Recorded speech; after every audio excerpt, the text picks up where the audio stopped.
បាទសួស្តីបងប្អូនបាទថ្ងៃនេះទំនេរក៏ធ្វើវីដេអូទាក់ទងនឹងការឲ្យ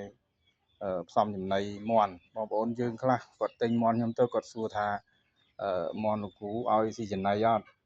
ថាខ្ញុំចេះគិតក្នុងចិត្តអីបើឲ្យស៊ីចំណីមិនធំមិនរស់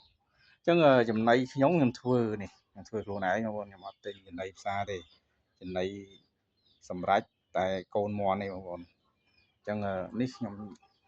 ចូលដាក់កធុនហ្នឹងផ្សំមានស្កររងូនេះខ្មៅនេះស្កររងូបាទកតួចុងអង្គពូតក្រហមអត់រដដែលដាក់ពូតក្រហមបងប្អូនតែទិញដាក់ហ្នឹងហើយអញ្ចឹងមានធុងមកបាទហើយស្មៅមានស្មៅផ្អែមដាំជុំវិញផ្ទះហ្នឹងទីលបាសហ្នឹងដើមចេកហ្នឹងបាទខ្ញុំកិនច្បល់មួយគ្នាណានេះដាក់ចិត្តពេញហ្នឹងនេះបាទអញ្ចឹងបានខ្ញុំឲ្យស៊ីវិលជុំបងប្អូនណាមានន័យថាតែអស់ពីធុងចាប់ដើមធ្វើអានោះខ្ញុំធ្វើពីថ្ងៃ28ណាហើយចិត្តដល់ថ្ងៃស៊ីទៀតណាបាទអញ្ចឹងកាត់បន្ថយចំណាយថ្លៃដើមមានតែធ្វើអញ្ចឹងបងប្អូនណាបាទអញ្ចឹងបងប្អូនណាដែលស្រឡាញ់ការចិញ្ចឹមមាន់ជ្រូកគូពេមាន់ទានេះអាចធ្វើតាមខ្ញុំបានណាបងប្អូនបាទអរគុណហើយនេះទីទៀតខ្ញុំច្បល់បងប្អូនណា